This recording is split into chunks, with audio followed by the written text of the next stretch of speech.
In the summer of 1858, the Deep South whispered a name it wasn't supposed to know. The Black Panther. The Black Cowboy who freed 7 plantations. By June, overseers from Natchez to Vicksburg were reporting the same impossible scene. Entire slave quarters emptied overnight. Guard dogs found tied in their own chains, and the master's horses ridden off without a single hoofprint showing who took them. Plantation owners mocked the idea of a lone black cowboy humiliating their patrols, yet every one of them locked their doors before sunset. They never understood how he slipped past their armed men, or why every escape ended with plantation records missing and a single black duster pinned to a fence post. But by the time the 7th plantation fell, the men who hunted him had vanished without a trace. What exactly did the Black Panther do to them? And why did every witness refuse to speak his name again? Before we go any further, comment where in the world you are watching from and make sure to subscribe, because tomorrow's story is one you don't want to miss. The sun broke over the Crow plantation like a wound opening across the Mississippi sky. Elias stood in the stables, his hands gentle on the mare's neck, whispering low sounds that only horses understood. The animal had come in wild 3 weeks ago, eyes rolling white with terror, hooves striking at anything that moved. Now she stood calm beneath his touch, breathing steady, her muscles loose. "Easy now," Elias murmured. Easy? He was 26 years old and built like the work he did, lean from long days, strong from breaking horses that other men couldn't touch. His fingers moved along the mare's shoulder, checking for tension, for the places where fear still lived beneath the skin. She nickered softly. Trust was forming. Behind him, Isaiah appeared in the stable doorway, younger by 3 years, and restless in ways Elias had never been. Isaiah carried a saddlebag over one shoulder, the leather worn but carefully maintained. He moved with the energy of a man who had somewhere to be, even when he had nowhere to go. "She's coming along," Isaiah said, watching Elias work. "She'll be ready by week's end." "You always say that, and I'm always right." Isaiah grinned, but something flickered behind his eyes, something bright and secret. He shifted the saddlebag higher on his shoulder, and Elias caught a glimpse of folded papers inside, edges dark with ink. Maps, maybe. Drawings. Isaiah had been spending more time alone lately, slipping away after dark, returning with dirt on his boots from places the plantation fields didn't reach. Elias didn't ask questions. Asking questions got people hurt. "You working this morning?" Isaiah asked. "Same as always." "Good. Keep Rusk's eyes on you then." Isaiah turned to leave, but Elias caught his arm. "What are you planning?" "Nothing you need to worry about yet." "Isaiah!" "I said yet." Isaiah pulled free gently, his smile returning. "Trust me, brother. When it's time, you'll know." He disappeared into the morning light, saddlebag swinging at his side. Elias returned to the mare, but the ease he'd felt moments before was gone. Isaiah had always been the one who dreamed bigger, who spoke of freedom like it was a place you could walk to if you just knew the right path. Elias loved his brother for it, feared for him too. The other enslaved workers moved through the yard, voices low, carrying water and tools and the weight of another day. They nodded to Elias as they passed. He had a reputation here, quiet, skilled, someone who kept his head down and his hands busy. They respected that, respected him. But respect didn't protect anyone. By mid-morning, the heat had settled thick across the plantation. Elias was leading the mare through her paces in the corral when he heard shouting from the main house. He looked up to see Tobias Rusk striding across the yard, his face red and tight with anger. Rusk was overseer here, a man who wore his cruelty like a badge, who believed control came through fear and nothing else. Behind Rusk, 2 local enforcers followed, men Elias recognized from town. They wore guns on their hips and expressions that said they were looking for an excuse. Isaiah stood near the water trough, frozen. "You!" Rusk pointed at Isaiah, his voice carrying across the yard. "You're the one who took her." Elias's stomach dropped. He knew which horse Rusk meant before the words were spoken. The mare beside him, the one he'd spent 3 weeks breaking, had gone missing 2 nights ago. Elias had assumed she'd wandered off, maybe spooked by something in the dark. He'd found her the next morning, grazing near the creek. "I didn't take nothing," Isaiah said, his voice steady but his hands trembling. "Liar!" Rusk closed the distance fast, grabbing Isaiah by the shirt. "You been sneaking around at night. You think I don't see? You think I don't know?" Elias dropped the mare's lead and ran toward them. "Isaiah didn't steal her. I found her by the creek. She just wandered off."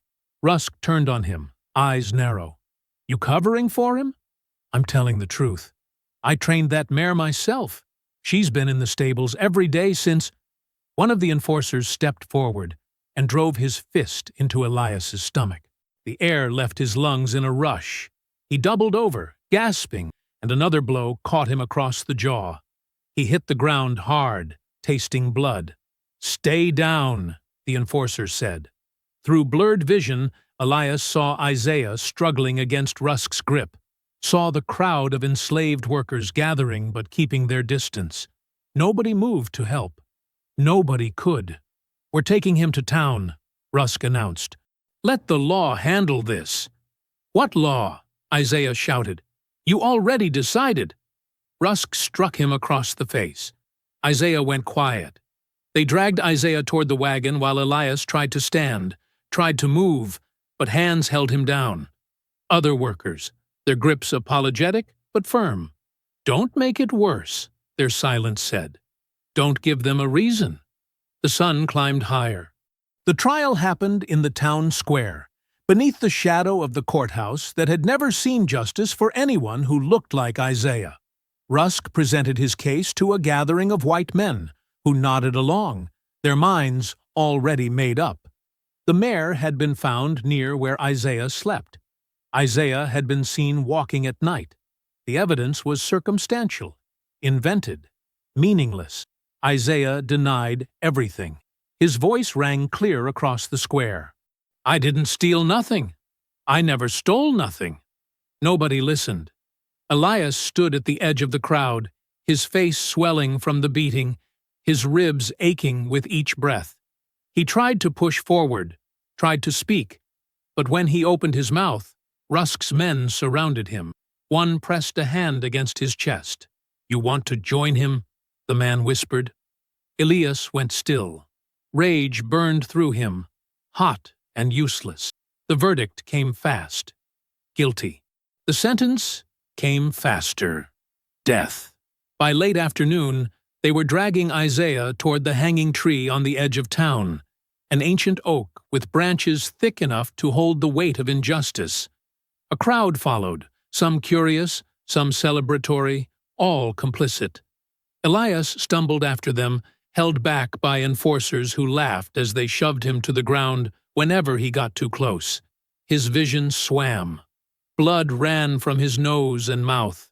But he kept trying to stand, kept trying to reach his brother. "Isaiah!" His voice cracked. "Isaiah!" Isaiah looked back once, his face bruised but unbroken. He mouthed something Elias couldn't hear. Then they put the noose around his neck. The world became slow and terrible. Elias watched as they tied the rope, watched as Rusk gave the signal, watched as the ground disappeared beneath Isaiah's feet. His brother's body jerked, twisted, went still.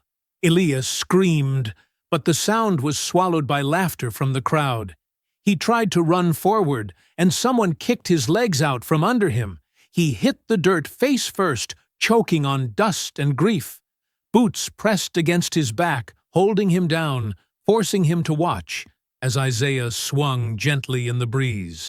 "Let this be a lesson," Rusk called out to the gathered enslaved workers. "This is what happens to thieves." The crowd dispersed slowly, their entertainment finished. Elias lay in the dirt, unable to move, unable to breathe. The enforcers kicked him once more for good measure, then walked away laughing, their voices fading into the evening. Darkness crept across the sky. Elias's vision blurred, consciousness slipping away in waves. He heard distant voices, boots on packed earth, the sound of someone cutting Isaiah's body down, but he couldn't lift his head, couldn't speak. Time passed. Hours, maybe. The world became shapes and shadows. Then, through the haze, a voice. Old.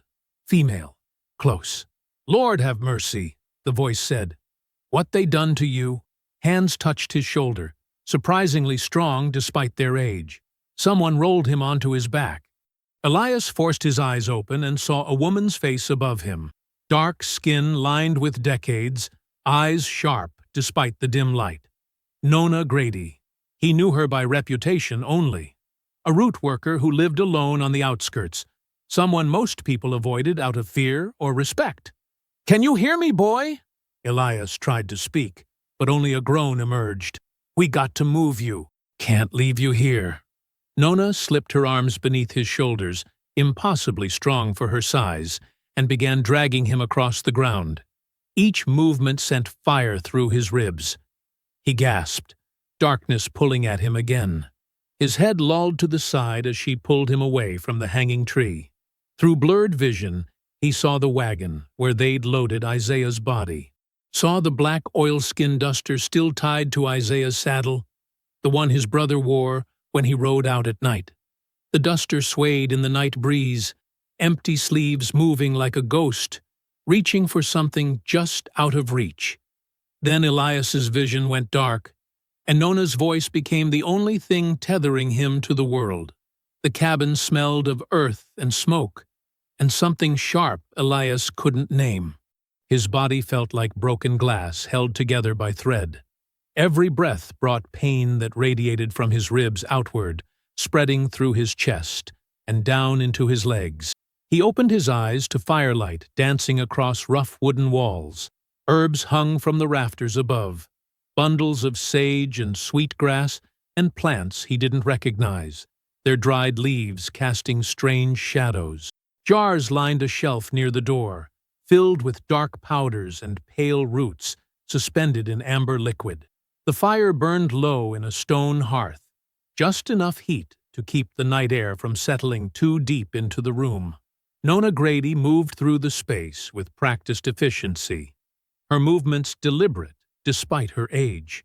She knelt beside the cot where Elias lay and pressed a wet cloth to his forehead. "Don't try to speak," she said. Her voice was rough but not unkind.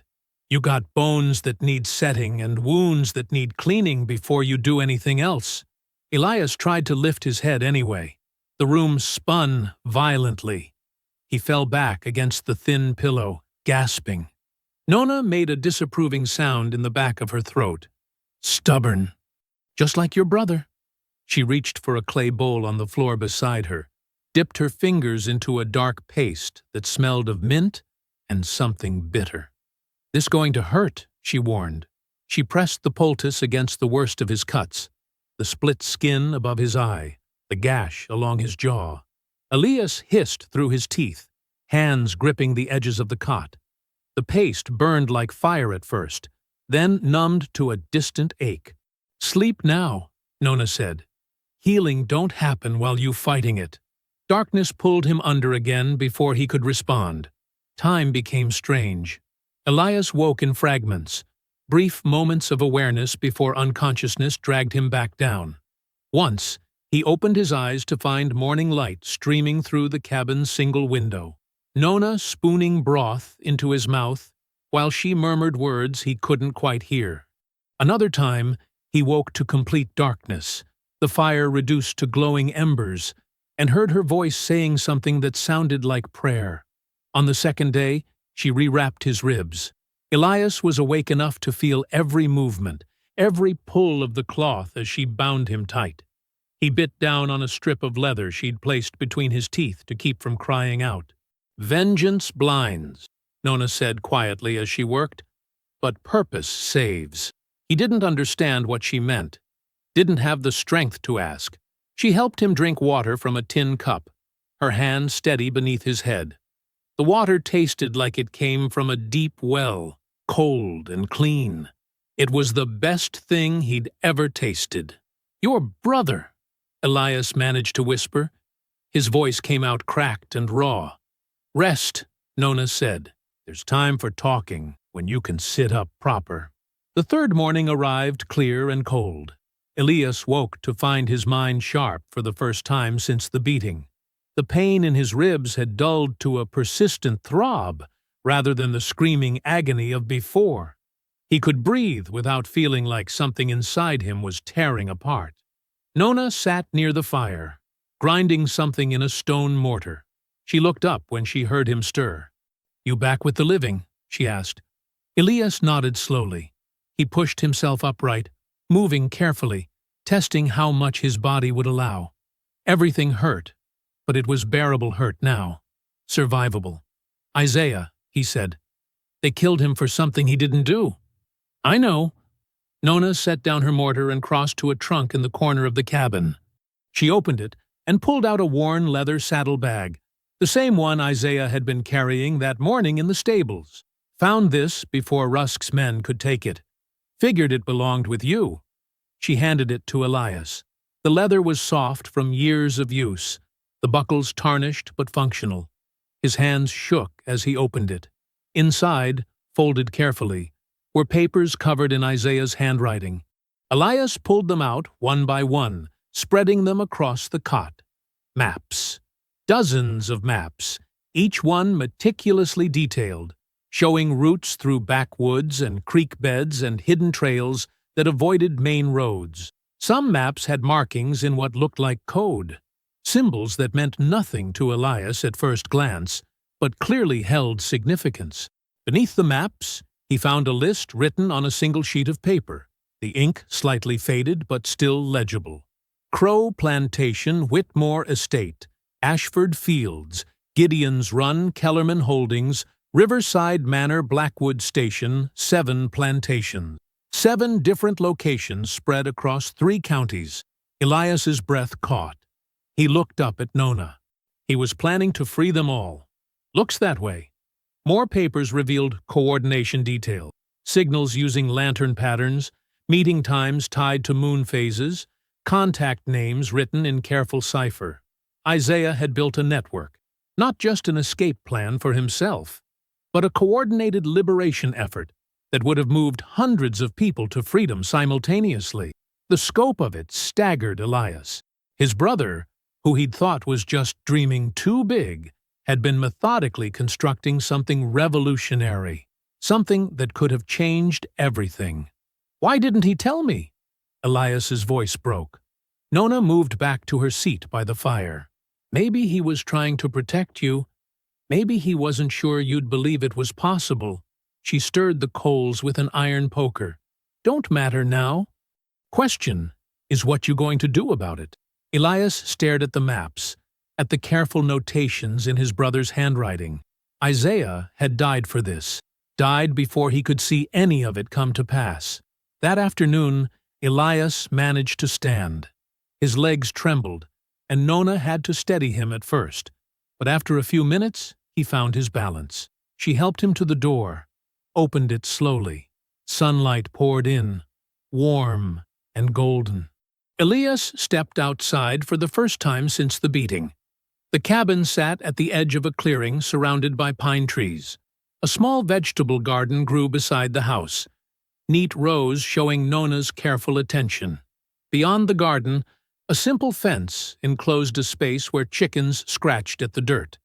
And there, hung carefully over one of the fence posts, was Isaiah's black oilskin duster. Elias walked toward it on unsteady legs, each step deliberate. The duster looked exactly as he remembered, long enough to brush the ground, dark as midnight, the fabric worn soft from years of wear. Isaiah had loved that coat, wore it every time he rode out at night. "Rescued it before they took the rest of his things," Nona said from behind him. "Figured burning it would be a waste." Elias reached out and touched the fabric. It was cool beneath his fingers, heavy with memories. Folks been talking, Nona continued, saying strange things happened the night Isaiah died. Some claim they saw a dark spirit near the hanging tree. Others say a rebellious cowboy survived somehow. That he's out there planning revenge. She paused. People see what they need to see. Elias lifted the duster from the fence post. It was heavier than he expected, the weight of it substantial in his hands. He thought about Isaiah wearing it, riding through darkness toward a freedom he never reached. He slipped his arms through the sleeves. The fit was close enough. Isaiah had been broader in the shoulders, but not by much. The fabric settled around Elias like a second skin, familiar despite never having worn it before. It wasn't vengeance he felt in that moment. Not yet. It was connection. Purpose. By sunset, Elias sat by the fire inside the cabin again. The maps spread out before him on the floor. He studied every detail. The routes Isaiah had marked, the coded symbols, the careful timing of each planned liberation. The work his brother had done was extraordinary, precise, beautiful in its complexity. Nona prepared a simple meal of cornbread and beans, setting a plate beside him without comment. Elias ate mechanically, his attention never leaving the papers. Hours passed. The fire burned low. Nona eventually retired to her sleeping corner, pulling a thin blanket over herself. But Elias stayed awake, memorizing routes, decoding patterns, understanding the scope of what Isaiah had tried to accomplish. He would finish it. All of it. Every plantation on that list would be freed, just as Isaiah had planned. Not for vengeance, for completion, for honoring what his brother had started. As the night deepened and the last coals glowed faintly in the hearth, Elias finally looked up from the maps. Nona was awake, watching him from her corner. "I need a horse," he said quietly. "And supplies, whatever you can spare." Nona nodded slowly. "I can get you that.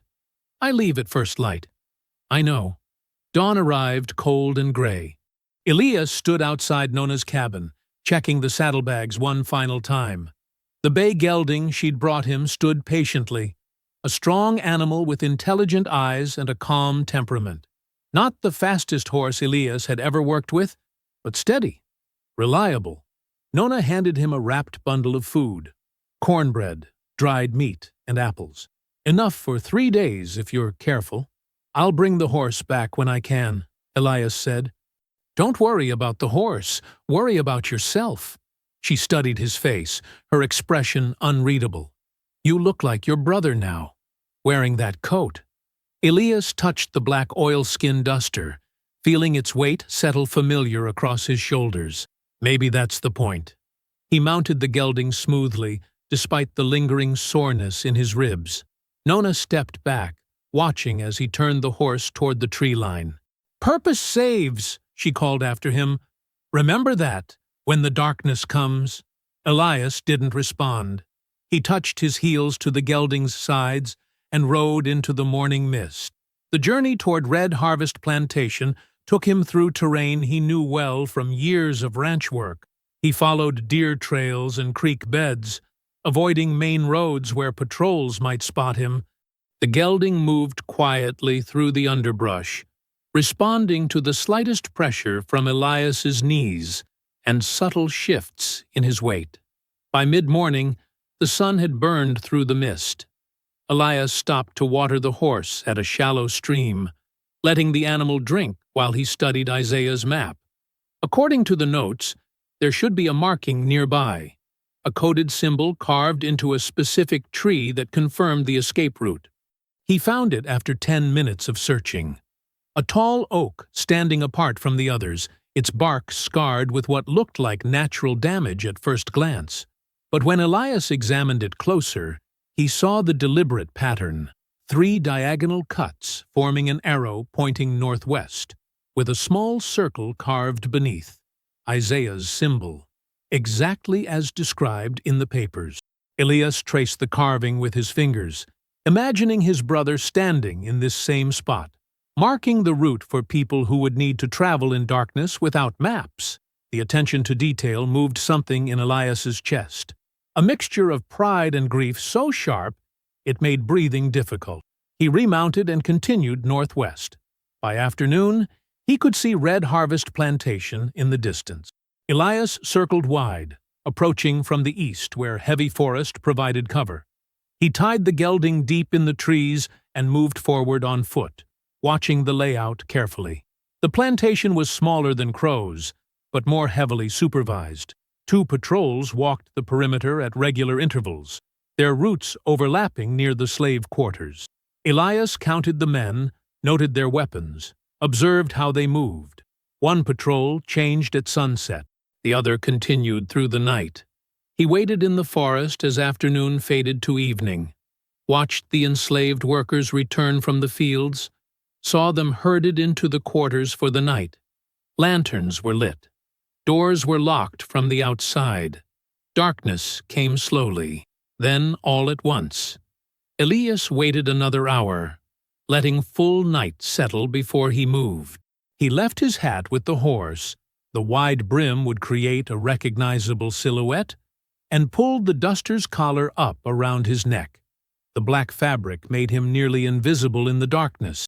He approached the quarters from the blind side, where the angle of the buildings blocked sightlines from the main house. The first lantern hung on a post near the door.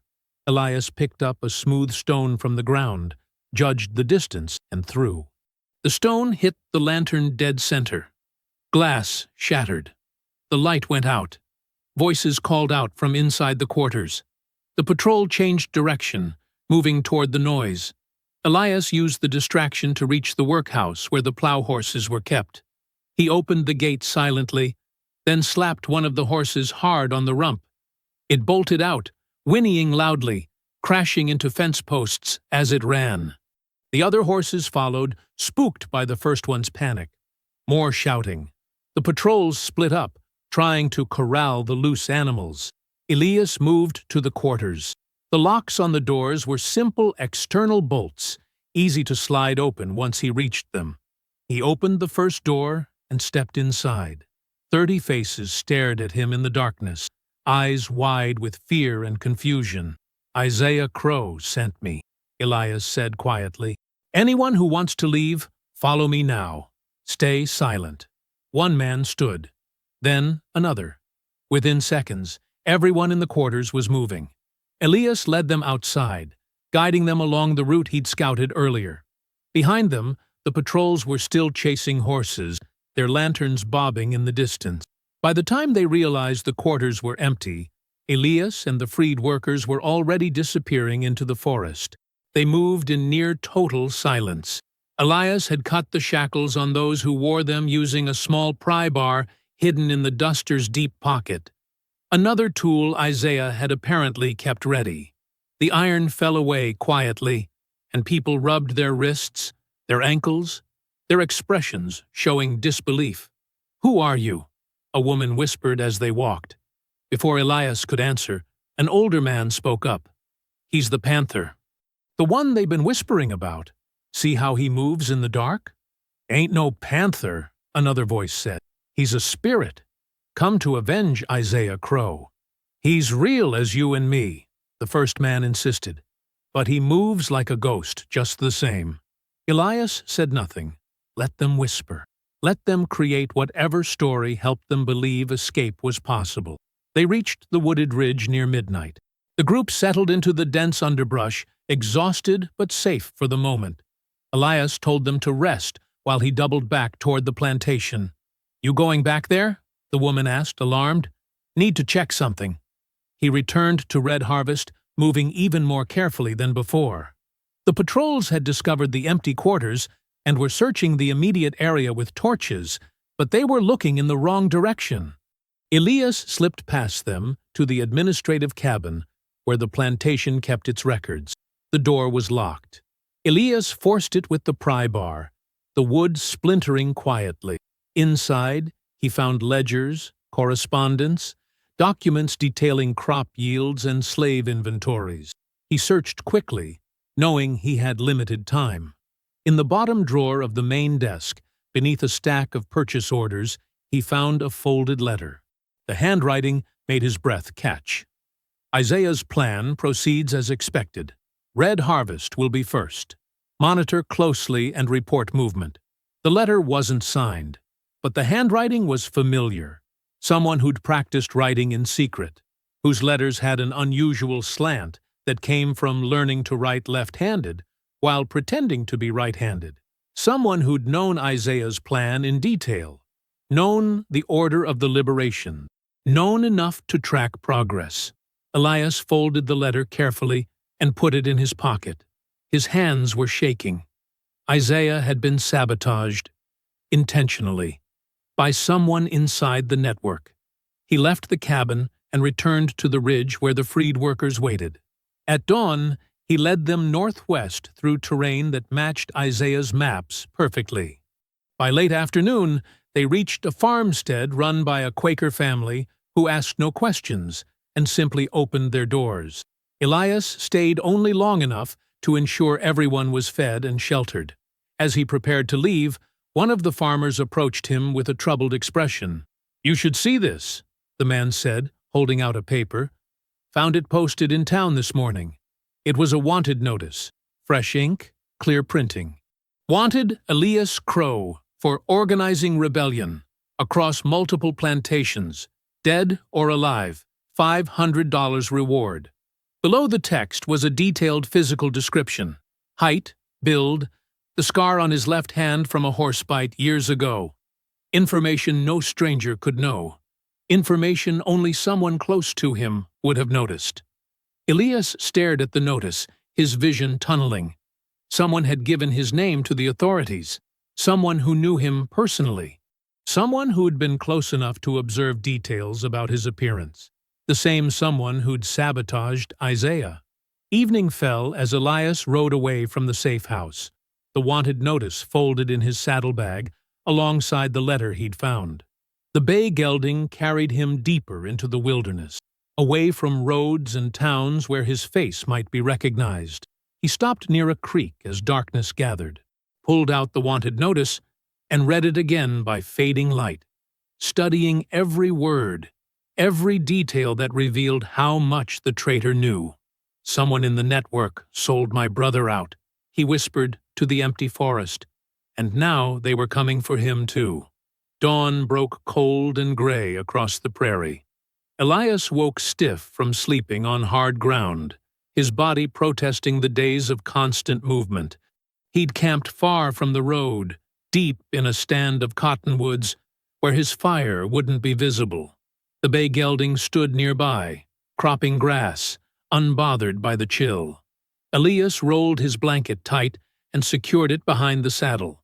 His movements were automatic, practiced, but his eyes never stopped moving. He scanned the tree line, the distant ridges, the open grassland stretching endlessly in every direction. Anywhere a rider might appear, anywhere a bounty hunter might be waiting. The wanted notice had changed everything. Before, he'd been invisible, just another black cowboy traveling through frontier territory. Now he was marked, hunted. Every town, every settlement, every stranger posed a potential threat. He mounted and turned west, following the route marked in Isaiah's papers. The second safe house was a full day's ride if he pushed hard. Thatcher Farm, according to the notes. A family of abolitionists who'd been sheltering fugitives for years. The morning stretched long and tense. The prairie offered no cover, just endless rolling grass broken occasionally by rocky outcroppings. Elias kept the gelding at a steady pace, fast enough to cover ground, but not so fast it would tire the horse. He rode with his right hand resting near the rifle strapped to his saddle, his body coiled tight with readiness. Every bird that took flight made his pulse spike. Every dark shape in the distance demanded his full attention until he confirmed it was just a boulder, just a dead tree, just shadows playing tricks. The sun climbed higher. Heat began rising from the earth in shimmering waves. By midday, Elias spotted the farm. It sat in a shallow valley, protected on three sides by low hills. A main house, a large barn, several smaller outbuildings. Smoke rose from the chimney. Laundry hung on lines between the buildings, a good sign that families were living there, not just passing through. He approached slowly, giving anyone watching time to recognize him as a single rider, not a threat. As he drew closer, he saw people working in the fields, children playing near the barn. The normalcy of it felt almost painful after days of running. A woman emerged from the house as he dismounted. She was tall, dark-skinned, maybe 30 years old. She wore a simple dress with an apron, her hair wrapped in a bright yellow cloth. Her posture was straight, her expression guarded but not hostile. "You're Elias Crow," she said. Not a question. "I am. Aurelia Carter. Isaiah told me you might come." She studied him carefully, taking in the black duster, the dust on his boots, the tension in his shoulders.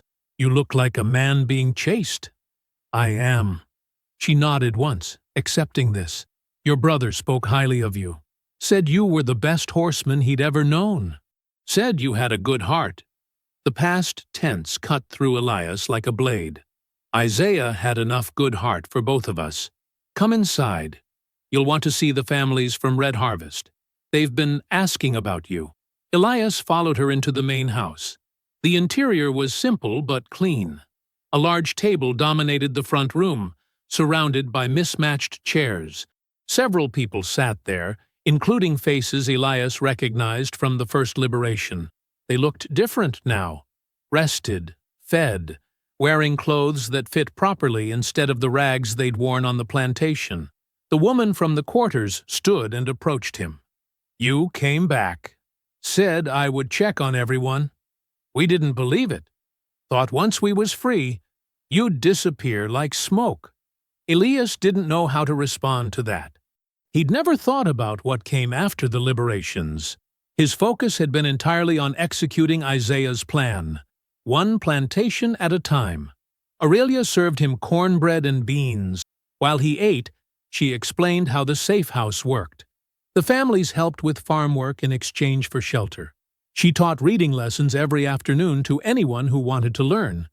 They used coded signals to communicate with other safe houses along the network. Lanterns in specific windows, colored cloths hung in certain patterns. Isaiah designed most of the signals, she said. He had a mind for details like that, always thinking 3 steps ahead. He was good at planning. Elias agreed quietly. "And you? What are you good at?" The question caught him off guard. "Breaking horses, tracking, staying alive." Isaiah was a builder. "You're a fighter." Aurelia's tone wasn't accusatory, just observant. "Those are different skills, different purposes." Elias met her eyes. "Right now, fighting's what's needed." "Is it? Or is that just what feels right because you're angry?" He had no answer for that. The afternoon passed slowly. Aurelia excused herself to teach her reading lesson, and Elias wandered the property, speaking quietly with the people sheltering there. Most conversations were brief, expressions of gratitude, questions about whether more liberations were planned, concerns about safety. Then he found Jonas Pike. The man was older, maybe 50, with silver threading through his hair and deep lines around his eyes. He sat on a bench near the barn, whittling a piece of wood with a small knife. He looked up as Elias approached. "You're Isaiah's brother," Jonas said. "I am. He was a good man. Smart, kind, didn't deserve what happened." Elias sat down beside him. "You knew him well." "Well enough. We worked together on the Garrison Plantation before I was sold off. That was years back, but we kept in touch through travelers. He'd send messages sometimes, coded letters hidden in supply shipments." "Did he mention his plans to you? The liberations?" Jonas was quiet for a moment, his knife pausing mid-cut. "Not directly, but I knew something was building. He asked careful questions. Who could be trusted? Who had access to maps? Who knew the patrol routes? Anyone he didn't trust?" The older man's expression shifted, became cautious. "Why you asking?" "Because someone betrayed him. Someone who knew his plans gave him up to the men who killed him." Jonas's hands stilled completely. He stared at the piece of wood, not meeting Elias's eyes. There was one man, Jordan Hale, from the third plantation you freed. I saw them arguing once, maybe 2 months before Isaiah died. It got heated. Isaiah walked away looking troubled, and Jordan looked. He trailed off. Looked how? Like a man nursing a grudge. Like something had been said that couldn't be unsaid. The name settled into Elias's mind with weight. Jordan Hale, third plantation. Someone Isaiah had planned to liberate. Someone who should have been grateful, arguing with him weeks before the lynching. It wasn't confirmation, but it was something. Evening came, and Elias helped with dinner preparations, carrying water and splitting firewood. After the meal, as families settled in for the night, he walked the property's perimeter. Old habit from years of ranch work. Check the fences, watch for problems, ensure everything was secure. That's when he found the hoof prints. They were fresh, maybe a day old, hidden in soft earth near the eastern fence line. A single horse, shod recently judging by the clean impressions. The prints came from the direction of the main road, stopped near a gap in the trees where someone could observe the farm unseen, then turned back the way they'd come. Someone had been watching. Elias followed the tracks until they disappeared onto harder ground. His jaw tightened. The safe house was supposed to be secret, known only to trusted contacts within the network. He returned to the barn and found Aurelia inside, organizing supplies by lantern light. "Someone scouted this place yesterday," he said without preamble. "Single rider. Watched from the east ridge, then left." Her face went pale. "You're sure?" "I know tracks. Could be a traveler, someone lost." "Could be. But travelers don't hide in trees to watch a farm." He moved closer, keeping his voice low so it wouldn't carry to the main house. "This network isn't as secure as Isaiah thought. Someone's sharing information they shouldn't have. So we run? Abandon the safe house because of one set of hoof prints? I'm saying be careful. Don't assume everyone who claims to support this cause actually does." Aurelia's expression hardened. "Fear makes us weak, Elias. If we question everyone, trust no one, we become isolated." Isaiah understood that. He built this network on faith in people, and faith got him killed. The words hung in the air between them, sharp and ugly. "You're letting anger guide you," Aurelia said quietly. "I understand why. I lost my husband to the same violence that took Isaiah. But rage without strategy is just destruction. It doesn't build anything, doesn't protect anyone. Right now, I'm not trying to build. I'm trying to finish what Isaiah started. And then what? After the 7 plantations are freed, after you've burned down everyone who stood in your way, what comes next?" Elias had no answer. He hadn't thought that far ahead, hadn't let himself imagine a future beyond completing Isaiah's mission. They stood in the barn's dim light, the distance between them feeling wider than the few feet of physical space. "Get some rest," Aurelia finally said. "You look like you haven't slept properly in days." She left without waiting for a response. Elias climbed into the hayloft, spreading his blanket in the loose straw. The barn smelled of horses and dried grass, familiar and comforting in a way that made his chest ache. He lay down, but didn't close his eyes, staring instead at the dark rafters overhead.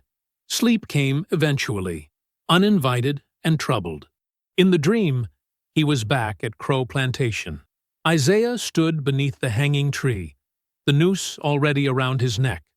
But this time, when Elias tried to run forward, his legs wouldn't move.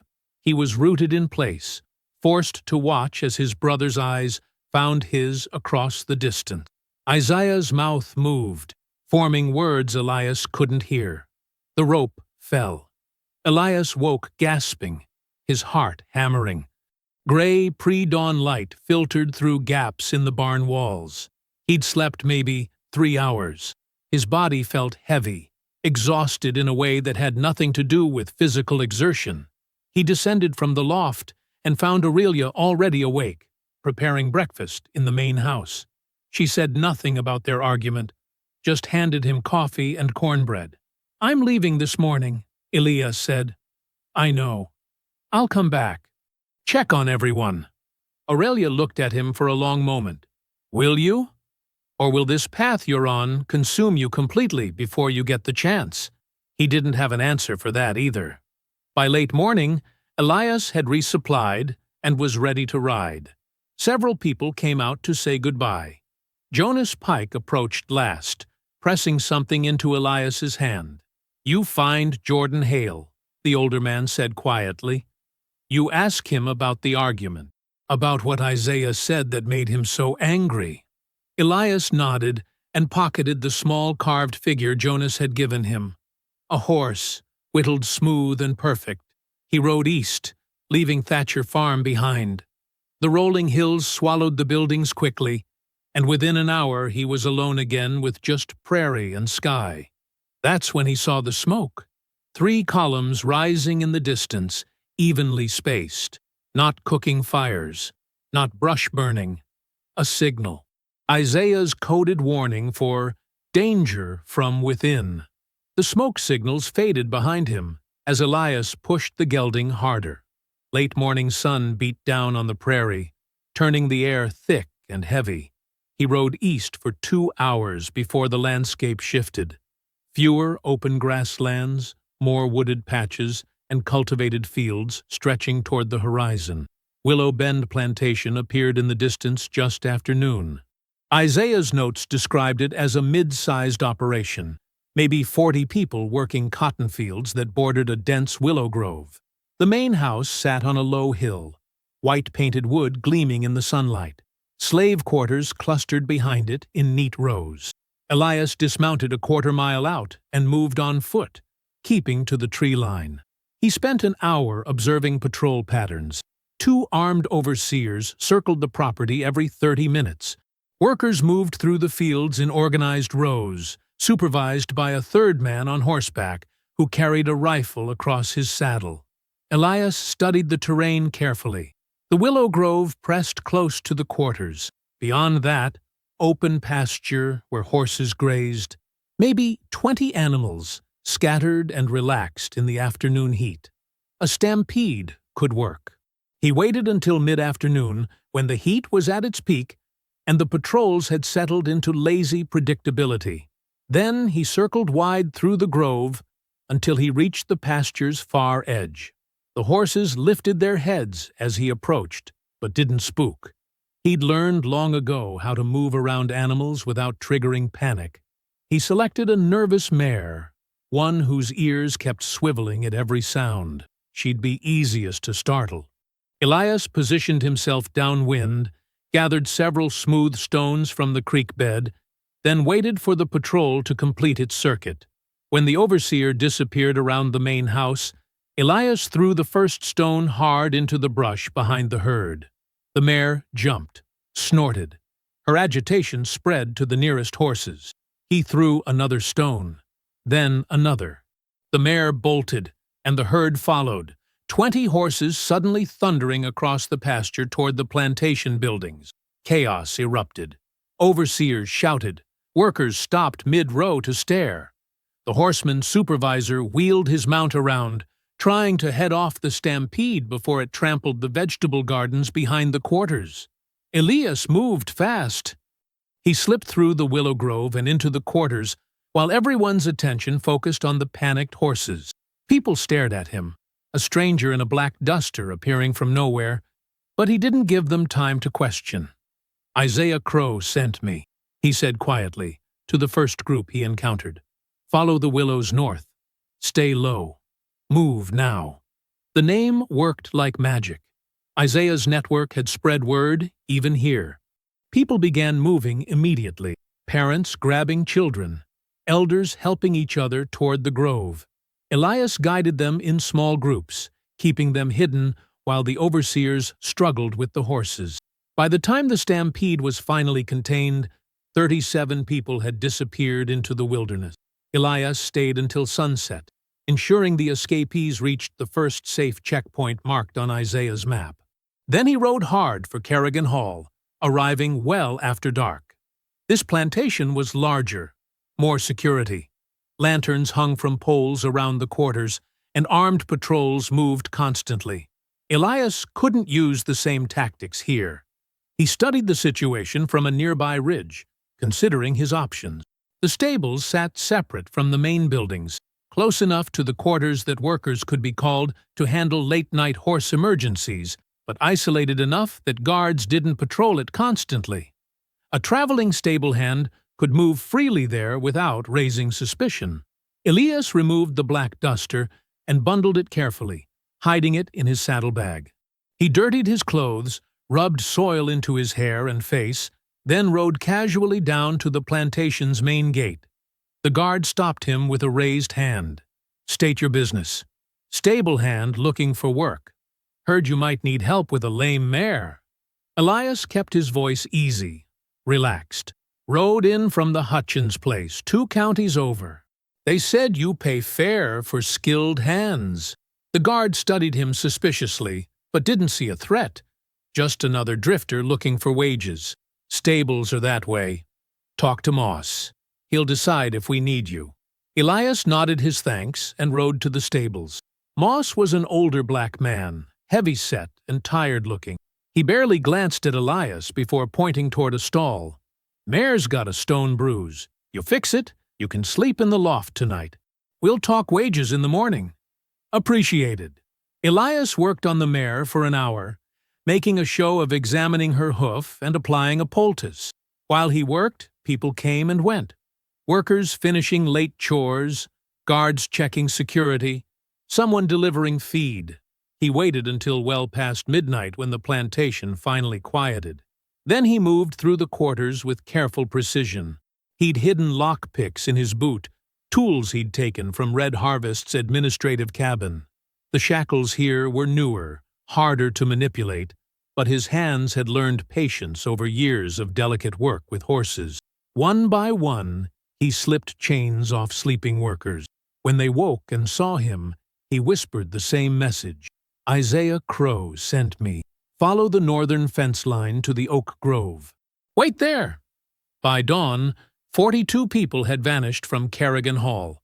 Elias retrieved his duster and rode north, exhaustion pulling at him but satisfaction warming his chest. 2 more plantations freed. 2 more steps toward completing Isaiah's mission. The myth was growing. He could feel it in how people reacted to his presence, the mixture of hope and fear, the whispered name, Black Panther, spreading faster than he could ride. Morning brought him to a shallow creek where a temporary settlement had formed.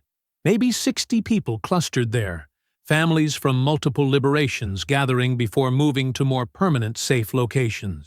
Elias helped distribute supplies and answer questions about the route ahead. But he noticed something wrong. People were afraid, not of patrols or bounty hunters. They were afraid of each other. Conversations stopped when certain individuals approached. Small groups formed, excluding others. He overheard fragments. "Trading information. Someone's selling us out. Can't trust anyone anymore." Then he saw Jordan Hale. The man stood near the creek, laughing with a group of younger escapees, his demeanor easy and friendly. When he spotted Elias, his face brightened, and he walked over immediately. "Elias Crow himself," Jordan said warmly, extending his hand.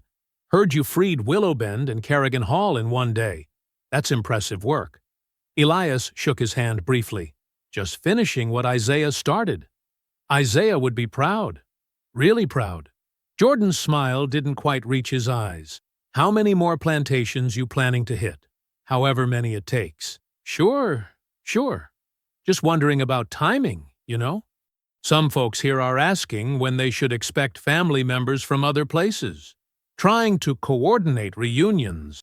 Jordan's tone stayed casual, but his questions felt pointed. "You got a schedule worked out? Know which safe houses you'll use next?" Something cold settled in Elias's gut. "Why you asking?" "Just helping people plan, keeping spirits up." Jordan shrugged easily. "This whole operation only works if we communicate, right?" Share information so everyone knows what's happening? Information gets shared on a need-to-know basis. Of course, of course. I'm just saying, if you need someone to help coordinate messages between groups, I'm good at that kind of thing. Isaiah knew I had a talent for keeping track of details. Elias studied Jordan's face. The man was smooth, confident, showing no obvious signs of deception. But something felt wrong, like a horse that looked calm, but had tension coiling beneath its skin, ready to explode at the wrong moment. "I'll keep that in mind," Elias said neutrally. As afternoon shadows lengthened, Elias pulled aside Martha Elgin, an older woman who'd been freed from the fourth plantation. She'd worked in plantation houses most of her life, quietly observing the dynamics between enslaved people and their captors. "You knew Isaiah?" he asked. "Knew of him. Everyone did. He was careful, though. Didn't trust easy." "What about Jordan Hale?" Martha's expression tightened. "What about him?" "I heard they argued once, months back." She was quiet for a long moment, glancing around to ensure no one could overhear. "They did. Jordan's family. There was an incident, a scandal involving his sister and someone else's husband. Isaiah found out about it and exposed what was happening because it threatened the network's security. The scandal destroyed Jordan's family. His sister took her own life because of the shame." Elias felt pieces clicking into place. Jordan blamed Isaiah. Jordan blamed everyone, but yes, especially Isaiah. He said Isaiah could have handled it quietly, could have protected his sister instead of exposing her. Martha met his eyes. "I never trusted Jordan after that. Man nursing that kind of hurt, that kind of resentment, it changes people. Why didn't you say something before?" "To who? Isaiah was dead. You were busy freeing plantations, and I had no proof Jordan did anything wrong. Just a feeling." Elias thanked her quietly and walked away, his mind working through the implications. Jordan had motive. Jordan had been asking suspicious questions. Jordan appeared at settlements with timing that felt too convenient. But suspicion wasn't proof. That evening, Elias made camp alone under a cottonwood tree half a mile from the creek settlement. He built a small fire and spread Isaiah's map across his lap. Studying it by flickering firelight, he marked the plantations he'd liberated, noted which ones had been targeted heavily by bounty hunters afterward, drew lines connecting Jordan's known movements to those locations. The pattern wasn't definitive, but it was there. A twig snapped in the darkness beyond the firelight. Elias's hand moved to his revolver in one smooth motion. He kicked dirt over the flames, plunging the camp into blackness, and rolled sideways into deeper shadow. Silence pressed down. His heartbeat pounded in his ears. Someone was out there, watching. The night passed slowly. Elias didn't sleep. He stayed in the shadows beyond his extinguished campfire, listening to the darkness, waiting for movement that never came. When dawn finally broke across the prairie, washing everything in pale gold light, he was already saddled and riding northwest. His body ached from tension and lack of rest, but he pushed forward anyway. Isaiah had once mentioned a place, a sanctuary hidden so well that even bounty hunters who searched for years never found it. A valley where freed people built something lasting. Elias needed to see if it truly existed. The morning stretched long as he traveled through rolling grassland, following vague directions and older rumors. The sun climbed higher, warming his back through the black duster. He stopped once near mid-morning to water his horse at a creek, studying the landscape for signs of pursuit. Nothing moved behind him except wind through tall grass. By afternoon, the terrain changed. The flat prairie gave way to rocky ridges covered in cedar and scrub oak. The air grew cooler, carrying scents of pine and water. He followed a narrow game trail that wound between stone outcroppings, climbing steadily upward. Then the trail opened onto a ridge overlooking a valley below. Elias pulled his horse to a stop and stared. The Valley of Breath spread beneath him like something from a dream. A wide basin protected by natural stone walls on three sides, with a single hidden entrance through the ridges. A stream ran down the center, feeding gardens and small fields. Wooden cabins dotted the landscape in organized clusters. Smoke rose from cook fires. Clotheslines stretched between trees. And everywhere, people moved freely. Children chased each other through open meadows, their laughter carrying on the wind. Women tended garden rows, talking and singing while they worked. Men repaired fences and built new structures, their movements unhurried and purposeful. Elders sat beneath shade trees, watching grandchildren play. No shackles, no overseers, no fear. Elias felt something crack open inside his chest. He rode down slowly, and people noticed his approach. A few men came forward cautiously, but when they saw his face and the black duster, recognition sparked immediately. "That's him," someone whispered. "That's the Black Panther." Word spread quickly. By the time Elias reached the valley floor, a small crowd had gathered. An older man stepped forward, his bearing calm and dignified, his eyes sharp with intelligence. "Elias Crow," the man said warmly. "We've been hoping you'd find us. I'm Samuel Drayton. I run things here, such as they need running. This place—" Elias struggled to find words. "Isaiah mentioned it once, but I didn't think. Your brother helped us establish this valley 5 years ago, brought the first families here himself. He believed in building something permanent, not just running forever." Samuel gestured toward the settlement. "Everything you see, this is Isaiah's dream made real, and you've been completing his work, bringing more people to freedom so they could find their way here." Elias dismounted slowly, still taking in the impossible sight. 300 people? 312 as of this morning. Families from 6 different states. We farm, we teach, we govern ourselves. We're building a future. Samuel placed a hand on Elias's shoulder. "Thank you for finishing what Isaiah started, for giving these people the chance to reach this place." The crowd pressed closer, and Elias recognized faces, people he'd freed from Red Harvest, from Willow Bend, from Carrian Hall. They thanked him with tears in their eyes, gripping his hands, telling him what freedom meant to their children. He spent the afternoon walking through the settlement, overwhelmed by the normalcy of it all. Children learning to read in an outdoor classroom, women weaving baskets, men building a new cabin, arguing good-naturedly about the best way to brace the frame. Someone asked if he knew anything about horses, and Elias found himself teaching a group of young people how to handle the valley's small herd. He showed them how to approach carefully, how to read a horse's mood from its ears and posture, how to gain trust through patience. The work felt clean, simple, good. As evening approached, bringing cooler air and lengthening shadows, a commotion near the valley entrance drew attention.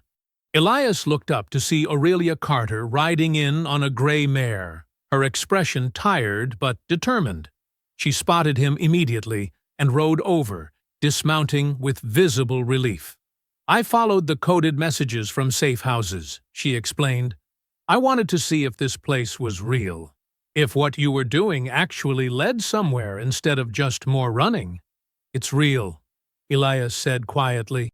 Aurelia looked around the valley, her eyes widening as she took in the scope of what existed here. Children played nearby. Elders sat talking peacefully. Gardens grew in neat rows. The stream sparkled in golden evening light. "I was wrong about you," she said finally, her voice soft. "I thought your methods would only bring more violence, more pain. But this," she gestured at the settlement, "this is hope. Real, lasting hope. You created this by acting when others only talked about freedom. Isaiah created this. I just helped people reach it. You did more than that. You showed them freedom was possible. You made them believe." She smiled, and it transformed her face. Maybe there's a future beyond just surviving. Maybe we can actually build something that lasts.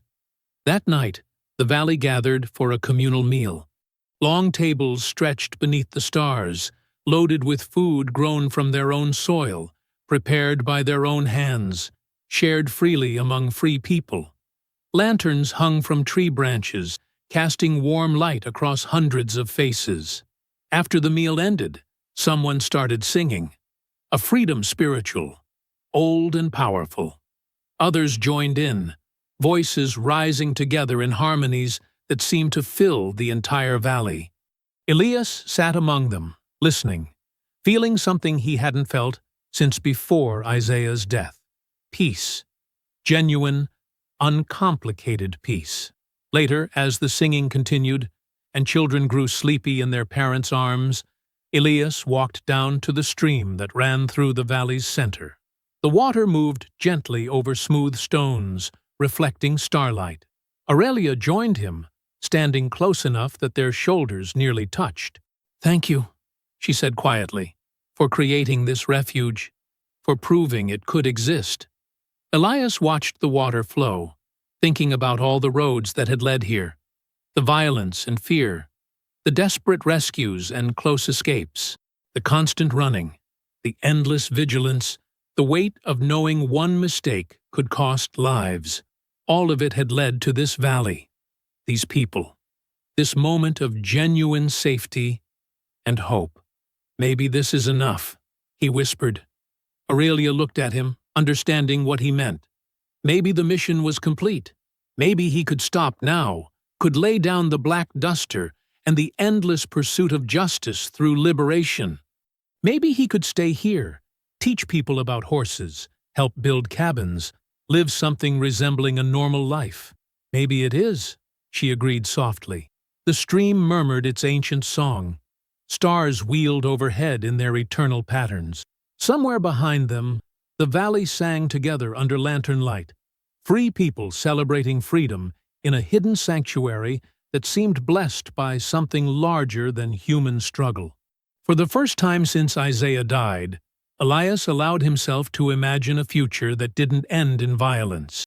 Elias woke to thunder rolling across the valley. His eyes opened in darkness, body tense before his mind fully caught up. He lay still in the small cabin Samuel had given him, listening to the sound grow louder. Then he realized it wasn't thunder at all. It was gunfire. He rolled from the bed and grabbed his boots, pulling them on as shouts erupted outside.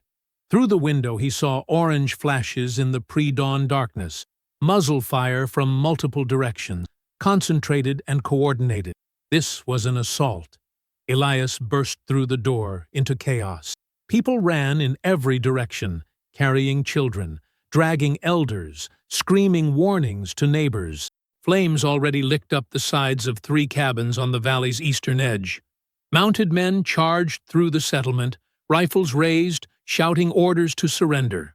Marshals, bounty hunters, plantation enforcers, all of them working together in perfect coordination.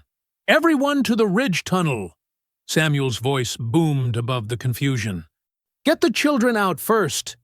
Elias sprinted toward the center of the settlement, where families clustered in terrified groups. He scanned faces desperately, searching for Aurelia. He found her near the schoolhouse, helping an elderly woman carry 2 small children. Her face was pale but focused. "Aurelia!" Elias grabbed her arm. "You need to lead the children to the tunnel Samuel built, the one on the north ridge, behind the cedar grove. I'm not leaving people behind.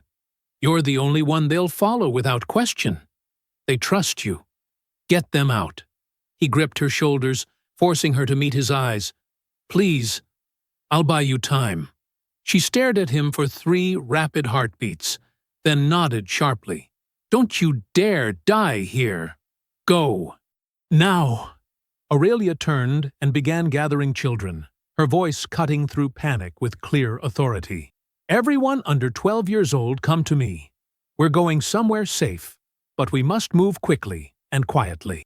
Elias watched long enough to see her lead the first group toward the north ridge. Then he turned back to face the attackers. A bounty hunter on horseback charged toward a cluster of fleeing families. Elias grabbed a fence rail and swung hard, catching the man across the chest and knocking him from his saddle. The horse bolted. Elias didn't wait to see if the man rose. He was already moving toward the next threat. The violence came in desperate bursts. Defensive, strategic, buying minutes for people to escape. He used smoke from burning cabins as cover, led groups of families toward hidden paths, blocked narrow passages with overturned wagons to slow the attackers' advance. But with each passing minute, a terrible realization grew stronger. The marshals knew everything. They knew about the ridge tunnel and posted guards there within 20 minutes of the assault's start. They knew which cabins housed the settlement's leaders and targeted them first. They knew the blind spots in the valley's natural defenses and positioned sharpshooters to cover them perfectly. Only someone intimately familiar with the valley could have provided such detailed information. The sun began rising, washing the chaos in harsh morning light. Smoke drifted across the settlement in thick gray clouds. Elias crouched behind a stone wall, watching marshals herd captured refugees into a central clearing. That's when he saw Jordan Hale. Jordan stood among the marshals, not bound or threatened, but speaking freely with a hard-faced man wearing a federal badge.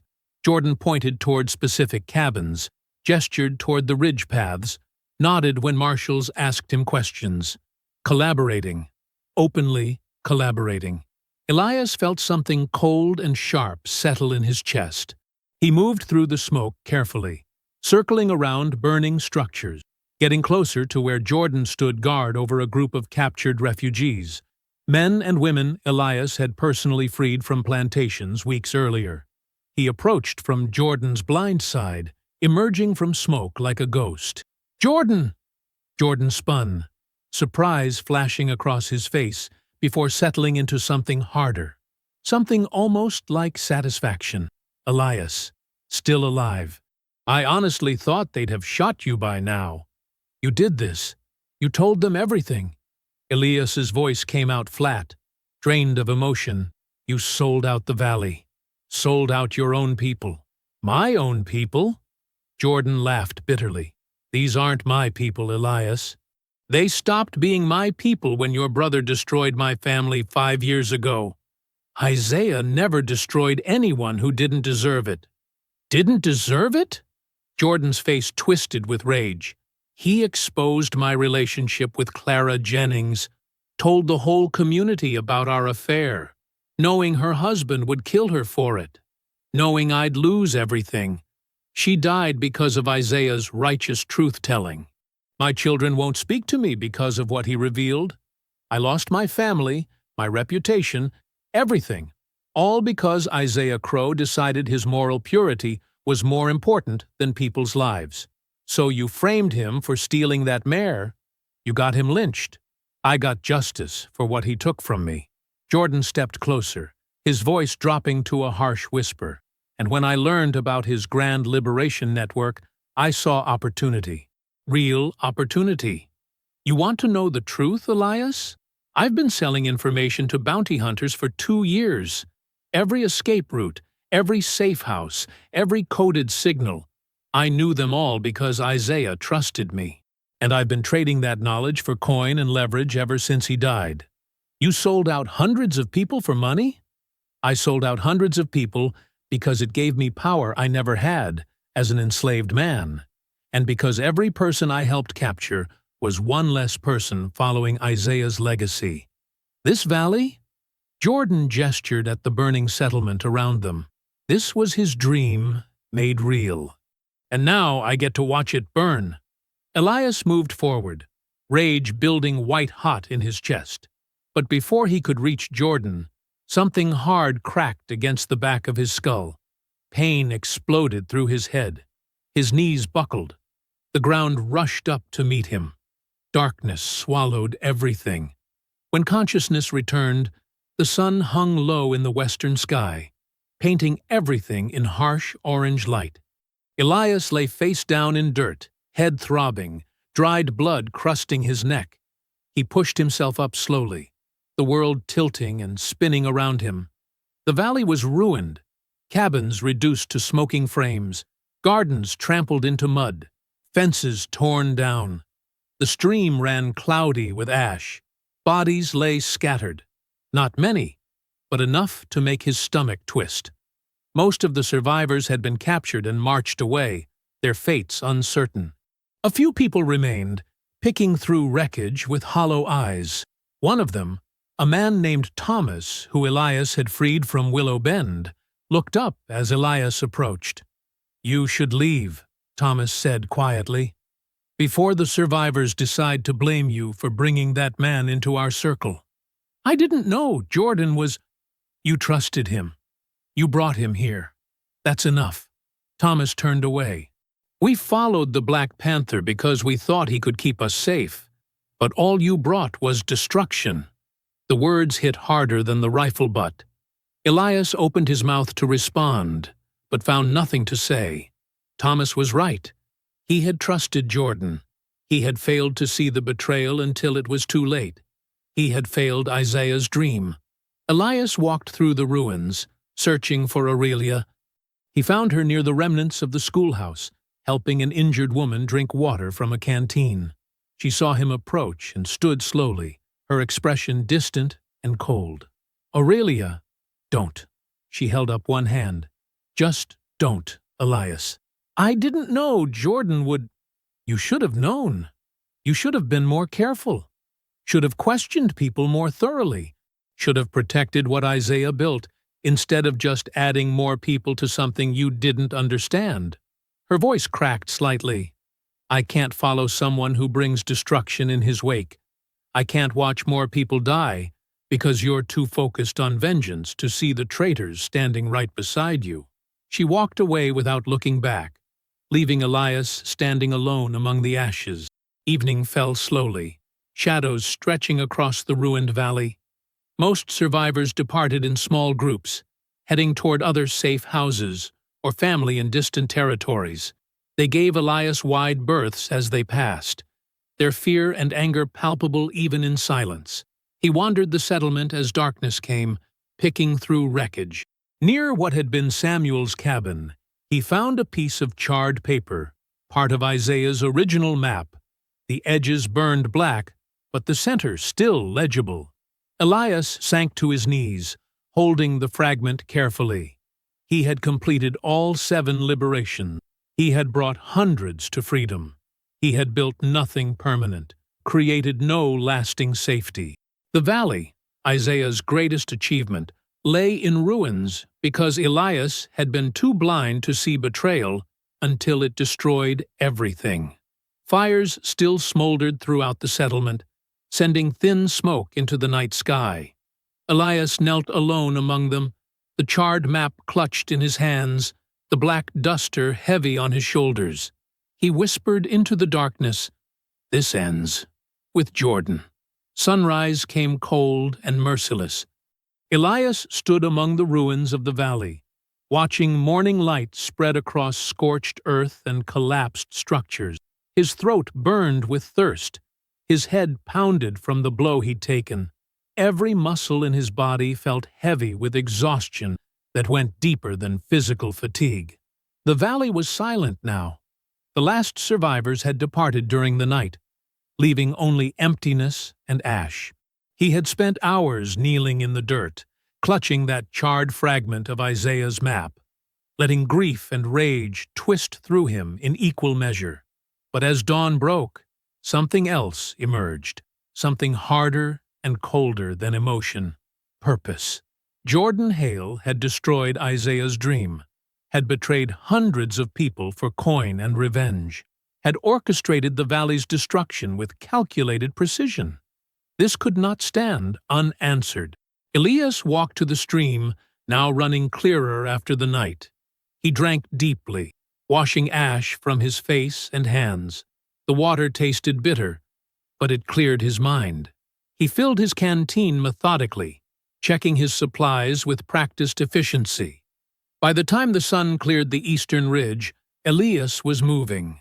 Mid-morning found him crouched at the valley's southern entrance, studying the ground with the careful attention his father had taught him years ago when breaking horses on the ranch. The marshals and bounty hunters had left obvious tracks. Dozens of horses, wagons, boot prints churned into mud. But Elias focused on specific details, the small signs that told deeper stories. A hoof print with a distinctive crack across the left shoe. He'd seen that print near the captured refugees yesterday. The horse belonged to one of Jordan's collaborators. Broken branches at chest height, snapped recently, indicating someone tall passed through while mounted. Scraps of rope caught on thorns, the fibers still fresh, suggesting captives had been tied together and marched south. And there, pressed into soft earth near a burned cabin, a boot print that matched Jordan's distinctive gait. Elias had watched the man walk enough times to recognize the slight favor Jordan gave his right foot, a remnant of an old injury. The trail led south toward the borderlands. Elias followed it carefully, reading the landscape like text. The convoy had moved quickly, but not carefully, leaving signs everywhere for someone who knew how to look. They weren't expecting pursuit. They believed the valley's destruction had broken any resistance. They were wrong. Afternoon heat pressed down as Elias crossed into rougher country. The trail wound through rocky hills and sparse vegetation. He moved steadily, conserving energy, pausing occasionally to verify direction. Near a dried creek bed, he spotted movement. Elias dismounted, tying his horse to a stunted mesquite tree. He approached on foot, quiet and low. 3 people huddled beneath an overhang, 2 women and a young man, all from the valley. They startled when Elias appeared, fear flashing across their faces before recognition settled in. "It's just me," Elias said quietly, raising his hands to show he meant no threat. The older woman, Anna, who had helped tend gardens in the valley, spoke first. "We thought you'd left. Thought you abandoned us after yesterday. I'm tracking Jordan." The young man, Daniel, nodded grimly. "We saw him. Last night, when the marshals were dividing captives. Jordan took 6 people, Rachel, Moses, Sarah, and 3 others, and headed south with 2 bounty hunters. They're taking them to the borderlands to sell. Did you hear where exactly?" "There's a trading post near the Sabine River," Anna said. "Place called Crowley's Station. Lawless territory, where slavers operate openly. We heard one of the bounty hunters mention it while they were loading wagons." Elias absorbed this information, his mind already working through routes and timing. How long ago did they leave? Maybe 6 hours. They had wagons, though, so they'll move slower than a single rider. "Listen carefully," Elias said, crouching to their level. "There's a farmstead about 10 miles northwest of here. Thatcher Farm. Ask for Aurelia Carter. Tell her Elias sent you and that you need shelter until it's safe to move again. She'll help you." "What about you?" Daniel asked. "I'm finishing what I started." Anna reached out, gripping his arm. "Don't lose yourself to vengeance, Elias. Don't become what they made you." "I'm not seeking vengeance. I'm seeking justice." He stood, preparing to leave. "Get to Thatcher Farm before dark. Stay off main roads." He left them there, returning to his horse and continuing south. Early evening brought a shift in Elias's thinking. He had been operating as the Black Panther, the mythic figure who struck from shadows, who inspired hope and fear in equal measure. But that identity had relied on Isaiah's vision, on the belief that liberation could transform systems and save souls. The valley's destruction proved otherwise. Systems didn't transform through hope alone. Sometimes they required dismantling completely, piece by piece, no matter how dark the work became. Elias stopped near a cluster of rocks as the sun touched the horizon. He dismounted and removed the black oilskin duster, folding it carefully and placing it in his saddlebag. The duster represented Isaiah's dream, but Elias needed something colder now, something more calculated and precise. He checked his weapons, a rifle, a revolver, a knife. He inventoried his supplies, ensuring everything was ready for what came next. This wasn't about inspiring legends anymore. This was about ending a betrayal definitively, permanently. He would retrieve those 6 captives.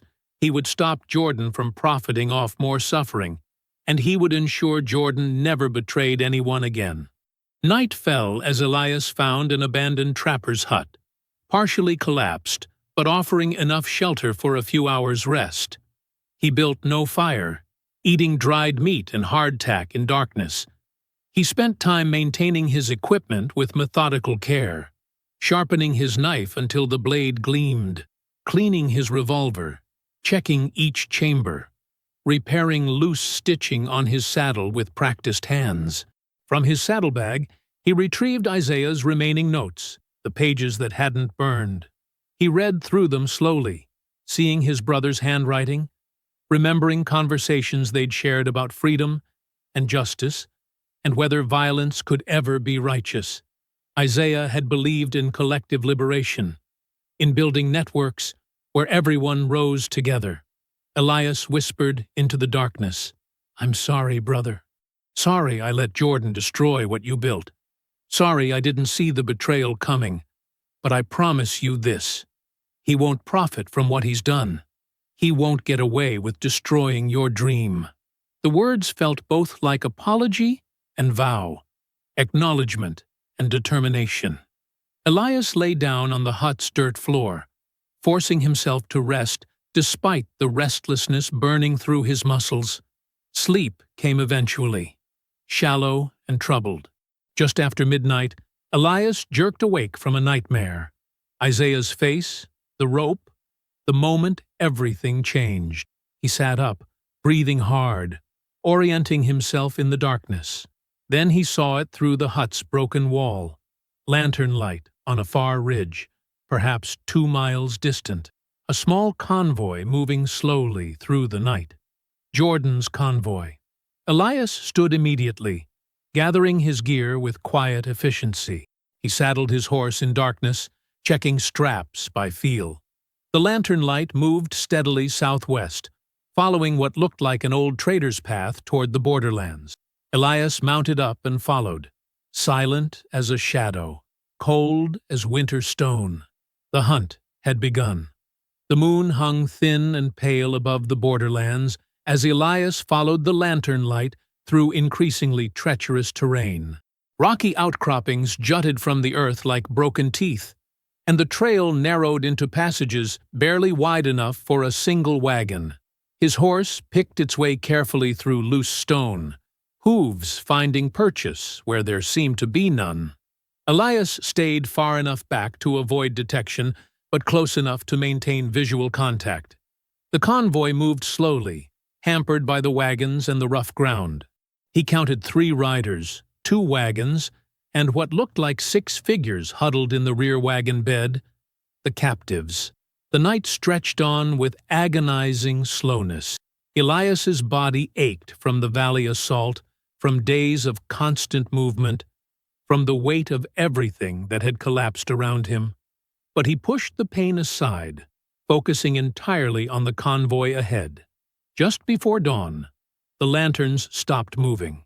Elias dismounted, tying his horse to a scrub oak well off the trail. He approached on foot, using the pre-dawn shadows and his knowledge of silent movement to get closer. The terrain favored stealth. Plenty of rocks for cover, scattered vegetation to break his silhouette. As the sky began to lighten, Elias found a position on a ridge overlooking a narrow ravine. Below, Jordan's camp took shape in the growing light. 2 wagons sat near the center of the ravine. The captives, all 6 of them, sat bound together near the larger wagon, their backs against the wooden wheel. 3 men tended a small fire, brewing coffee and eating hardtack. Jordan stood apart from the others, studying a map spread across the wagon's tailgate. Elias recognized the 2 bounty hunters, rough men he'd seen operating around plantations before. They carried themselves with the casual violence of people who'd made careers from other people's suffering. The ravine's geography was significant. Steep walls on 3 sides, only one main exit to the south. Jordan had chosen a defensive position, probably expecting trouble from competing slavers rather than rescue attempts, but the narrow space also created opportunities for someone who understood terrain. Elias spent the next hour watching, learning their patterns. One bounty hunter stayed near the captives constantly. The other moved between the fire and the wagon. Jordan paced, checking his pocket watch repeatedly, clearly anxious about his buyer's arrival. As morning light strengthened, Elias began planning his approach with cold precision. Near mid-morning, the guard near the captives walked away to relieve himself behind a rock outcropping. Jordan and the other bounty hunter were focused on repairing a broken wagon axle. Elias moved. He descended the ravine wall using handholds and ledges, his cowboy boots finding purchase on weathered stone. He reached the ravine floor without sound, immediately dropping into shadows behind a large boulder. The captives sat 15 yards away. Elias could see their faces now: exhaustion, fear, resignation. He recognized Rachel and Moses from the valley, along with 4 others he'd helped liberate weeks ago. He waited until the guard's footsteps faded further away, then darted across open ground to the wagon. Rachel's eyes widened when she saw him, but he pressed a finger to his lips. She nodded, understanding immediately. Elias cut the ropes binding her and Moses with quick strokes of his knife. He leaned close, whispering instructions. Follow the ravine east to where it narrows. Climb out there. There are handholds. My horse is tied a quarter-mile north under an oak. Take her and ride to Thatcher Farm. Tell Aurelia what happened. What about the others? Moses whispered. I'll get them out, but I need you two to go now while the guard is away. Rachel gripped his hand briefly. Thank you. They slipped away, moving low and fast toward the ravine's eastern section. Elias watched them disappear around a bend just as the guard returned. The man noticed nothing amiss. The remaining 4 captives had shifted positions to hide the missing 2, their bodies blocking the cut ropes from easy view. Elias retreated to his boulder, then began climbing back up the ravine wall. He had intelligence now. He had reduced the captives needing immediate rescue, and he knew Jordan expected buyers by evening. Time to set traps. Through late morning and into early afternoon, Elias worked with methodical patience. He rigged ropes across the ravine's southern exit, the only viable path for wagons, positioning them at ankle height for horses. The ropes were nearly invisible against the rocky ground, anchored to boulders on either side.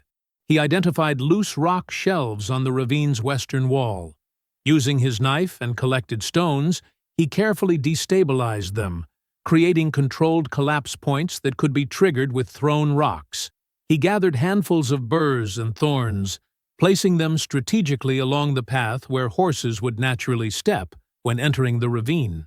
Every trap utilized skills learned through years of ranch work, understanding how horses moved, how terrain could be weaponized, how small preparations created large disruptions. By mid-afternoon, the ravine had become a calculated snare. Elias positioned himself on the eastern ridge with clear sight lines to the entire camp. He checked his rifle, ensuring it was loaded and ready. His revolver sat loose in its holster. His knife rested within easy reach. Then he waited. The sun crawled across the sky. Jordan paced constantly now, his anxiety visible even from a distance. The bounty hunters grew irritable with the heat and waiting. The 4 remaining captives sat in silence, occasionally glancing toward where Rachel and Moses had disappeared.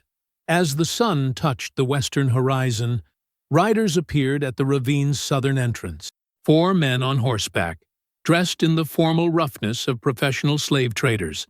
They rode expensive horses and carried themselves with the confidence of people operating in lawless territory, where money bought protection. Jordan stepped forward to meet them, his posture shifting into something obsequious and eager. Elias watched as they dismounted, as greetings were exchanged, as Jordan gestured toward the captives like a merchant displaying goods.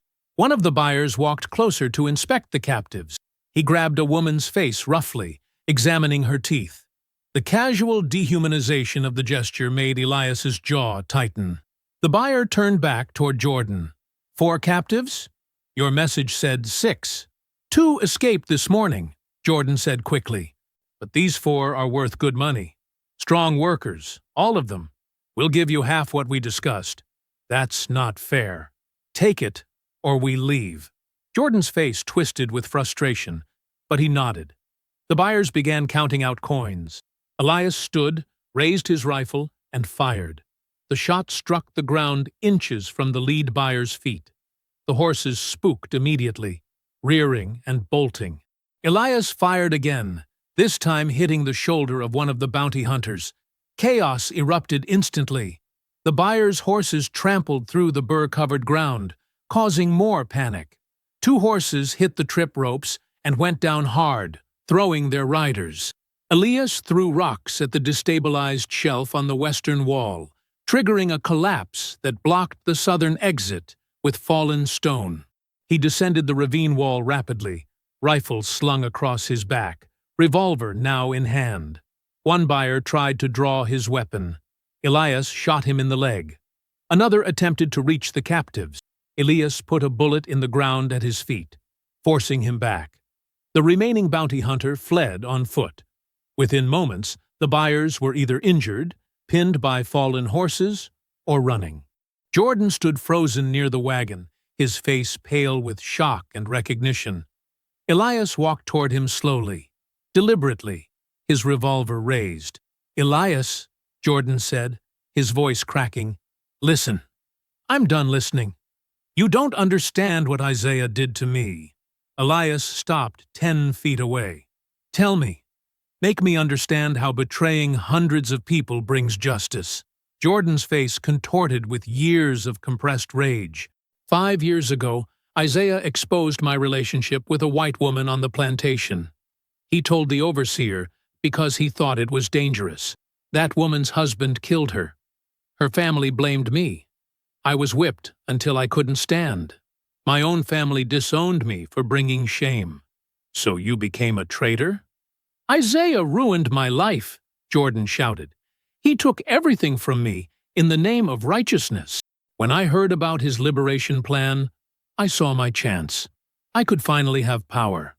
Finally make them all pay. Millions of people suffer injustice without becoming what you became," Elias said, his voice hard and cold, "without selling their own people for coin. Easy for you to say. You were Isaiah's perfect brother. You got his respect, his trust, his legacy. I got nothing but scorn. You got a chance at freedom. You got rescued from Red Harvest Plantation. You could have helped build something better. I don't want better. I want revenge." Elias raised the revolver, aiming directly at Jordan's chest. His finger tightened on the trigger. Every muscle in his body screamed for this moment of finality, for the satisfaction of ending the man who destroyed Isaiah's dream. Jordan closed his eyes, waiting for death.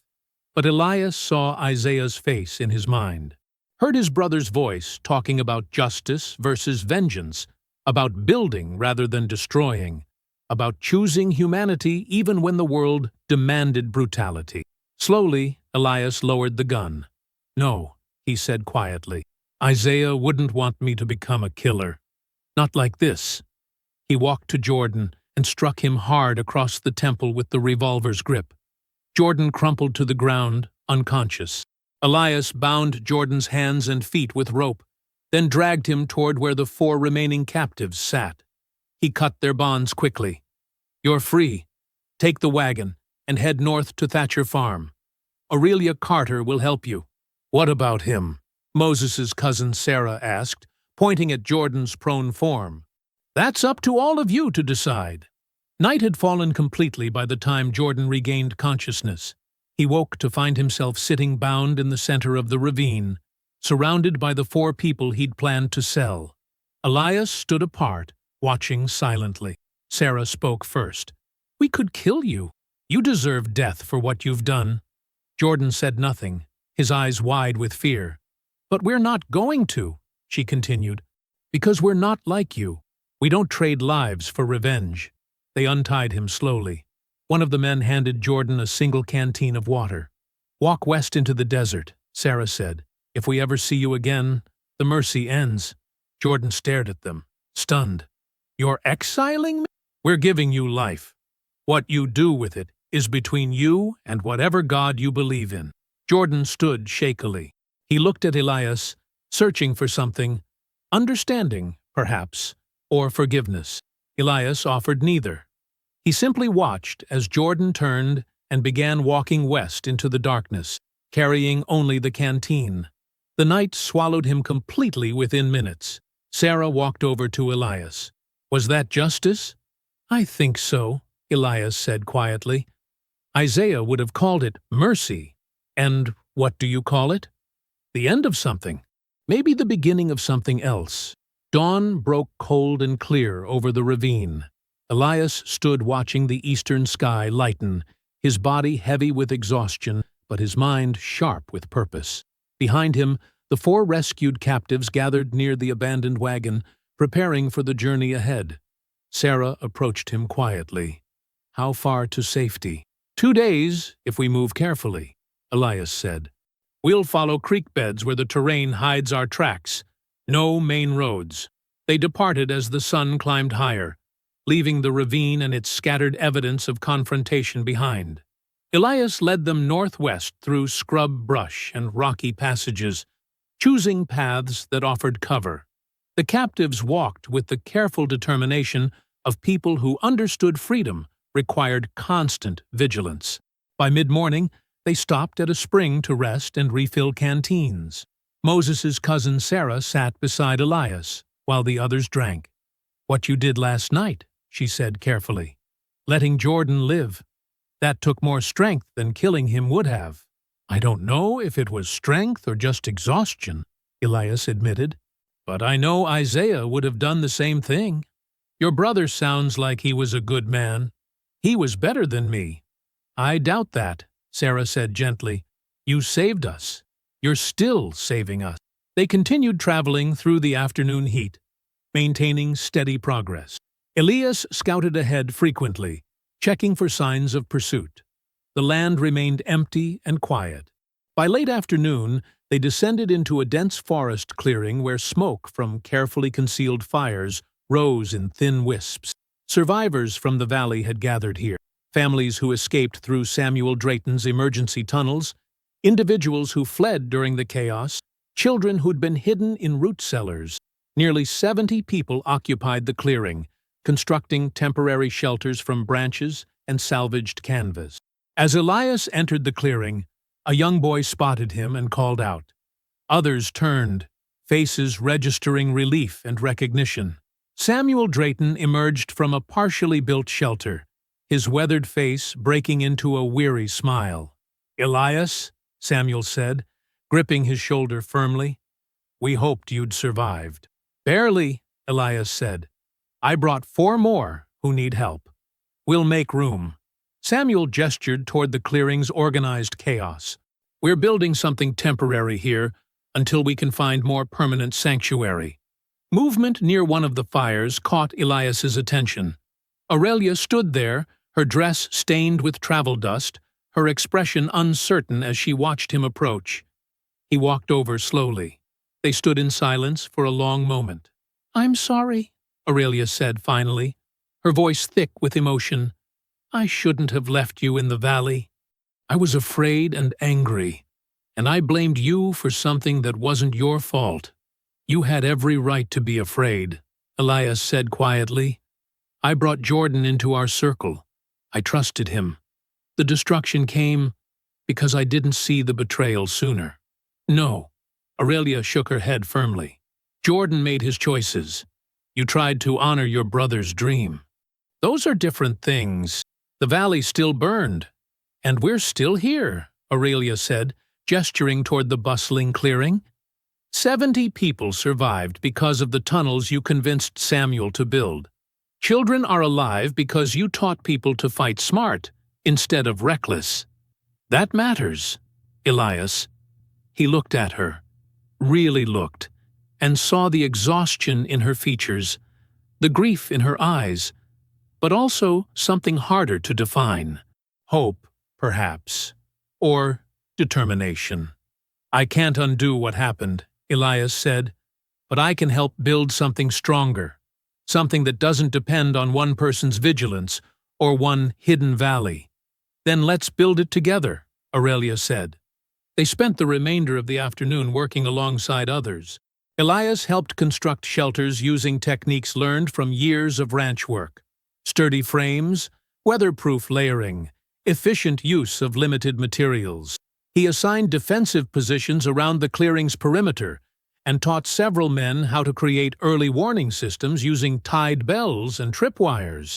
Aurelia organized the children into learning groups, establishing routines and educational structure even in temporary circumstances.